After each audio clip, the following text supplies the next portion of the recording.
ሰላም ሰላም ቤተሰብ እንዴት ናችሁ? ደህና ናችሁ?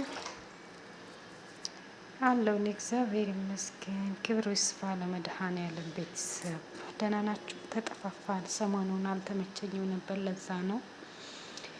ቤተሰብ ዛሬ በሀሳብ ቪዲዮ ሀሳብ ይለያለሁ ነው በአዲስ ቪዲዮ ተመልሻለሁ ማለት ነው። ላይክ ሼር እያደረጋችሁ አብራችሁን እስከ መጨረሻው ቆዩ ፋሚሊ እና ቤተሰብ። ዛሬ በምን አዲስ ቪዲዮ ነው የተመለስኩት መሰላችሁ? አንዳንድ ነገሮችን ስታዩ ሚዲያው ላይ ያላችሁበት ሁኔታ ምናምን እናንተ አሁን ወደፊት ብዙ ነገር ለመስራት እያሰባችሁ እያቀዳችሁ ባላችሁበት ስራ ደግሞ እንደዚህ ይሆናል አይደለም? ገንዘብ ሲገኝ ዝና ሲገኝ ቆሻሻ ነገር የሚያደርጉ ሰዎች ምናምን ስታዩ እንጃ በጣም ከባድ ነው ፋሚሊ። የምር በጣም ያሳፍራልም ያሳዝናልም። እኔ በጣም እያፈርኩ ነው እያዘንኩ ነው ማለት ነው። ለምን እያዘንኩም እያፈርኩም እንደሆን ታውቃላችሁ ቤተሰብ? የምር ሁለት ሀሳቦች ናቸው እዚህ ጋ ያሉኝ ማለት ነው። አንደኛ ነገር ይህ ለምንድን ነው የሆነ ነገር ስናገኝ የነበርንበትን ማንነታችንን የምንረሳው? ለምንድን ነው የማናስታውሰው? ድሮ ከምን ላይ ነው የተነሳሁት? ምን ላይ ነበር የነበርኩት? ማን ነበረኝ አብሮ የነበረው? ለእኔ የማናስበው ለምንድን ነው? እና በደንብ ቆይ ሰላም ልበላችሁ በደንብ ቤተሰብ ማለት ነው። ቤተሰቦች ሰላም ሰላም፣ እንዴት ናችሁ? ላይክ ሼር እያደረጋችሁ ቪዲዮውን ተከታተሉ ፋሚሊ። ቤተሰብ ያልሆናችሁ ደግሞ ቤተሰብ ሆኑ። ሰብስክራይብ በማድረግ ቤተሰብ ሆኖ ማለት ነው ፋሚሊ። እና ከምን ተነስቼ ነው እዚህ ደረጃ የደረስኩት? እዚህ ደረጃ ስደርስ በምን ሀሳብ በምን ስራዬ ነው ሰው የወደደልኝ? እዚህ ደረጃ ሊያደርሰኝ የቻለው ምንድን ነው? ተቀባይነት ያደረገኝ የነበረው አሁንስ ምን እየሰራሁ ነው ያለሁት ብሎ ሰው ለምንድን ነው ግን ራሱን የማይጠይቀው? በጣም የሚገርመኝ ማለት ነው መጀመሪያ ላይ ሲመጡ ጨዋ ያጫውታቸዋል። አሁን ላይ ደግሞ ተቀባይነት ምናምን ስታገኙ ለምንድን ነው የወረደ የቆሻሻ ስራ ለሰው የምታስተላልፉት? የምር በጣም ነው የሚያስጠላው። ከታች የሚመጣው ወጣቱ ምንድን ነው የሚማረው? ከትልልቁ እንትኖች ዩቲዩበሮች በስማ በጣም ነው የሚያስጠላው። ተግባቡብን እኮ እና አብርሃም እኮ የምር ተግማሙብን። እኔ የሚያሳዝኑኝ እንትን የሚሉኝ ግን ቤተሰቦቻቸው እናንተን የፈጠሩ ቤተሰቦች የምር በጣም ነው የሚያሳዝኑትም የሚያስገርሙትም። በጨዋ ደንብ ኮርኩሞ ያላደገ ልጅ ለነገሩ ኮርኩሞ ማሳደግ ብቻ ትርጉም የለውም። ምክንያቱም አስተሳሰብ ካልተሰጣችሁ ምንም አድርጋ አትችሉትም። ተኮርኩማችሁ ብታርጉ ተወግራችሁ ብታርጉ። እኔ በቃ ዛሬ እህትየዋ በቃ የምር በጣም አሳዘነች። በጣም እኔ እንጃ ምንም እስከዛሬ በእነሱ ላይ ቪዲዮ ሰራለሁ፣ ሀሳብ እሰጣለሁ ምናምን ብዙ ጊዜ ግን ሆነ ሰሞኑን በጣም ያስጠላል ምናምን። ላይክሊ እኔ አይቻቸውም አላውቅም፣ ትቻቸው ነበር ማለት ነው የምር። ለምን? ምክንያቱም እናንተ የሚጠቅማችሁ ሀሳብ እናንተን ጠቅሟችሁ ለሰዎች ሸር የምታደርጉት ሀሳብ ሲኖር ነው ያንን ነገር የምታዩት ማለት ነው።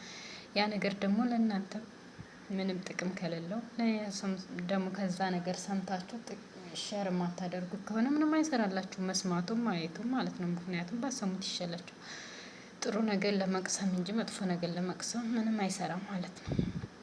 እና በቃ እያየኋት ነበር የምር በጣም አሳዘነች። በቃ አንገሽግሿት አልጥለው ወንድሜ ነው ምን አደርጋለሁ አለች። ምክንያቱም ሌላ ሰው ቢሆን መክራችሁ ዘክራችሁ እጭ ብላችሁ ትተውታላችሁ። ግን ወንድሜ ነው እንዴት አድርጌ ጥለዋለሁ ምን ላድርግ ምናምን ስትል እኔ የምር በጣም አሳዘነች። በስመ አብ ወወልድ ወመንፈስ ቅዱስ። እግዚአብሔር ይጠብቃችሁ ከእንደዚህ አይነት ጉድ፣ ከእንደዚህ አይነት ቆሻሻ ስራ፣ ከእንደዚህ ቆሻሻ ተግባር፣ ከእንደዚህ አይነት ጓደኞች ፈጣሪ ይጠብቃችሁ። በእርግጥ አንድ ሰው ራሱ ነው የሚያስከብረው። ምክንያቱም እኔ የሆነን ነገር እንትን ለማለት በራሴ የምጓዝ በራሴ ሀሳብ በራሴ አስተሳሰብ የራሴን እንጂ የሰው ሸር የሚጠቅመውን የማይጠቅመውን ደግሞ ወደዛ አስወግዳችሁ እንትን የምትሉ ከሆነ በእርግጥ ከእንደዚህ አይነት ጉድ ትወጣላችሁ። ግን እሺ አሚን እያላችሁ የሰዎችን ሀሳብ አክሰፕት የምታደርጉ ከሆነ በጣም ከባድ ነው፣ በጣም ያስጠላል። እኔ እንጃ ፈጣሪ የሆናችሁ። በጣም አሳዘነችኝ እህትየዋ የምርም እንደዚህ ስታለቃቅስ ምናምን እንጃ በቃ በጣም ተሰማኝ። እና ምን ልላችሁ ፈልጌ ነው፣ በየትኛውም ሆነ ቦታ ሆናችሁ በየትኛውም ስራም ላይ ከስራም ውጭ ሆናችሁ የሚጠቅማችሁን እንጂ የማይጠቅማችሁን ሀሳብ አትቅሰሙ። የሚያስጠላል እንደዚህ በቃ የምታዩባቸው ነገሮች በጣም አስጠሊታ ቀፋፊ ነገሮች ናቸው። በጣም ከባድ ነገሮች ናቸው። ሲቀጥል ደግሞ ምን አለ መሰላችሁ፣ በየትኛውም ቦታ ላይ ለራሳችሁ ክብር ካላችሁ ትከበራላችሁ። ምክንያቱም ያንም ሰው ያም እየመጣ ይሄን እንደዛ አድርግ ይሄን እንደዛ አታድርግ አይላችሁ። ምክንያቱም ለራሳችሁ ክብር ቁጡ መልካም ስነ ምግባር ካላችሁ ማለት ነው። ያን ስላችሁ ምን ፈልጌ ነው ምን ልላችሁ ፈልጌ መሰላችሁ፣ አሁን አብርሃም መጀመሪያ ላይ ሲመጣ ወደዚህ ወደ ሚዲያ ጥሩ ስነ ምግባር ያለው ሰው አክባሪ፣ በትህትና የሚያናግር፣ ለሴት ልጅ ክብር ያለው ብዙ ነገሮችን ነው ለቤተሰቦቹ ምን ያህል ክብር እንዳለው ነበር ሲያሳይ የነበረው እንትን ሲል የነበረው እያየንም የነበረው ለሩታም ያለውን ፍቅር ሲገልጽላት ምናምን ስናይ የነበረው። ግን ችግሩ ወንድም ልጅ ሴትም ልጅ የሚሸወደው የቱ ጋር እንደሆነ ታውቃላችሁ? ዝናና ገንዘብ ሲመጣ ሁሉንም ሰው ይሸውደዋል። እንዳትሳሳቱ ሰዎች፣ ቤተሰብ የምር በጣም መንቃት ያለባችሁ ዝጋ ነው።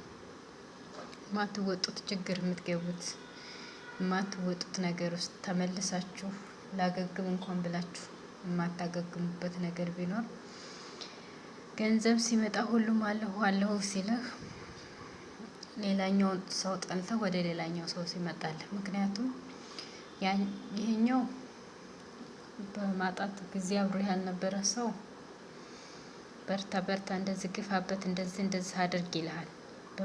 በማጣትችሁ ጊዜ ደግሞ አብሯችሁ የነበረው ሰው ታው እንደዚህ አልነበረም በፊት እንደዚህ ተመለስ ይሄን አስተካከል ሲላችሁ ለእናንተ ምንድነው ጭቅጭቅ ይመስል ይታያችኋል ማለት ነው።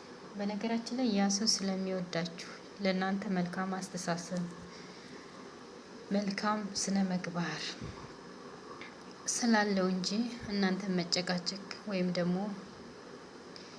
ለሌላ ነገር አስቦት አይደለም እንደዛ የሚናገራችሁ የሚመክራችሁ እንትን የሚላችሁ ማለት ነው። አሁን ሩታ ራሱ ስትናገር ምናምን ይቺ ጨቅጫቃ በተለይ ሴት ልጅ ለምትወደው ነገር ብዙ ነገር ተከፍላለች። ልትሞትለት ላ ትችላለች ማለት ነው። አይደለም መጨቃጨቅ። ምክንያቱም ትወደዋለች። ያ ሰው ተጎድቶ የሆነ ቦታ ወርቆ ማየት አትፈልግ እና ከእንደዚህ አይነት ነገር ራሳችሁን ጠብቁ። መጀመሪያ ክብር ይበልጣል ከገንዘብ። ራሳችሁን አስቀድሙ። ገንዘብም እንዳለ አስፈላጊነት ሆኖ ግን ገንዘብ ከእናንተ በታች እንጂ ከእናንተ በላይ መሆን የለበትም ስላችሁ ከክብራችሁ በላይ መሆን የለበትም። ክብራችሁን አስቀድሙ ነው የምለው እኔ ፋሚሊ። እናንተ ደግሞ እስኪ ሀሳብ ካላችሁ ንገሩ።